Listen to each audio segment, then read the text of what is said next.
حضرت عمر گزر رہے، فجر کی نماز کے بعد 2 گلیاں رہ گئی ہیں، آج پورا نہیں ہو سکا آپ کا دورہ، جو رات کو نقاب پہن کے 2 گلیاں رہ گئی تو نقاب اوڑھ کے ہی فجر کے بعد نکل گئے۔ ایک چھپر ہے چھوٹا سا، ایک کٹیا ہے جھونپڑی، بوڑھی اماں بیٹھی ہے، عمر فاروق گزرنے لگے، بوڑھی کو پریشان دیکھا، اماں جی اجازت ہو تو اندر آ جاؤ؟ بوڑھی کہنے لگی چل دوڑ جا اپنا کام کر، کیوں اجازت دوں؟ تیری مہربانی اماں آنے دو۔ کیا دوڑ جا؟ تیری مہربانی اماں گزارش ہے، چلو آ جاؤ۔ حضرت عمر فاروق فرمایا کرتے تھے میں نے اس عورت سے آئین سیکھا ہے، آئین، میں نے اس سے قانون سیکھا ہے، اس بری عورت سے۔ اندر آ گئے عمر فاروق، اماں کیا پریشانی ہے، کیا بات ہے؟ اماں کہنے لگی خامد انتقال کر گیا، اولاد اللہ نے دی کوئی نہیں، میں غریب ہوں، 3 دن سے روٹی نہیں کھائی، 25 دینار کا قرضہ چڑھ گیا ہے، مجھے عمر فاروق سے بڑی شکایت ہے، اس نے میرا حال ہی نہیں پوچھا۔ حضرت عمر کہتے تھے مجھے اس نے دستور اور آئین سکھایا، کہنے لگے شکوہ ہے، عمر آیا ہی نہیں۔ حضرت عمر کہنے لگے اماں عمر کو کیا پتا کہ تو اس حال میں ہے، اماں دستور بیان کرتی ہے، اماں جمہوریت کا اعلان کرتی ہے، کہتی ہے نہیں پتا عمر کو، تو عمر سے کہو چھوڑ دے حکومت، اس کے حوالے کرے جو خبر رکھ سکتا ہے، نہ ادھر ادھر کی تو بات کر، یہ بتا کہ قافلہ کیوں لٹا، مجھے رہزنوں سے غرض نہیں، تیری رہبری کا سوال ہے، عمر سے کہو چھوڑے حکومت، اس کو دے جو پتہ رکھ سکتا ہے۔ حضرت سیدنا نافع فرماتے ہیں جس کے سامنے کسرا اور روم کے بادشاہ کانپا کرتے تھے، میں نے اس عمر کو بوڑھی اماں کے سامنے کانپتے ہوئے دیکھا۔ راشا تاری ہے عمر فاروق کا، دوڑے گئے، 25 دینار لائے، راشن رکھ کے لائے، روٹیاں پکائیں، بوڑھی اماں کو کھلائیں، کہنے لگے اماں 25 دینار لے لے اور چل، غلطی ہو گئی، عمر کو معاف کر دے۔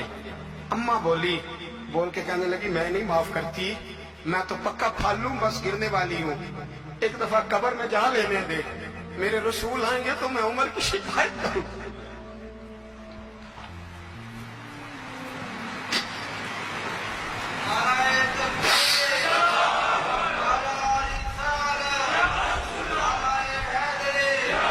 فرمایا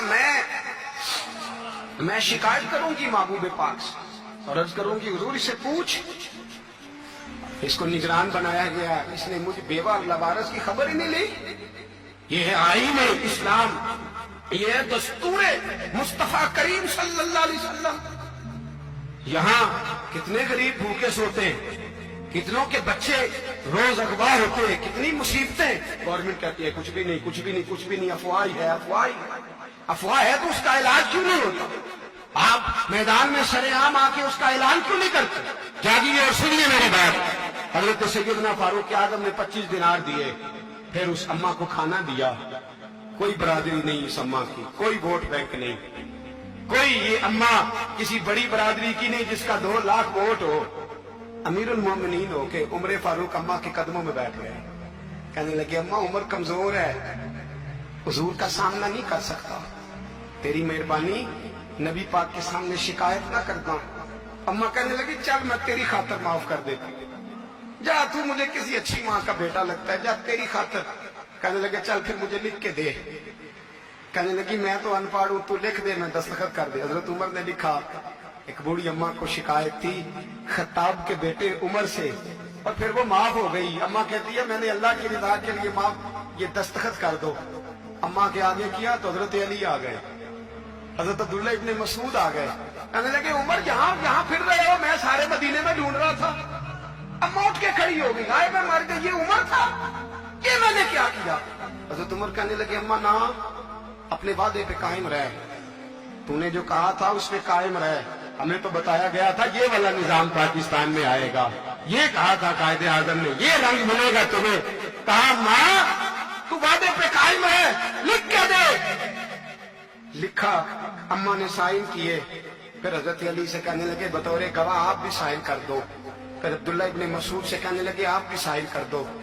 سائن ہو گئے تو جناب عمر نے رکا لپیٹا، حضرت علی کو کہنے لگے علی تو میرا دوست ہے، میری صبحوں اور شاموں سے واقف ہے، علی تو میرا رازدار ہے یار،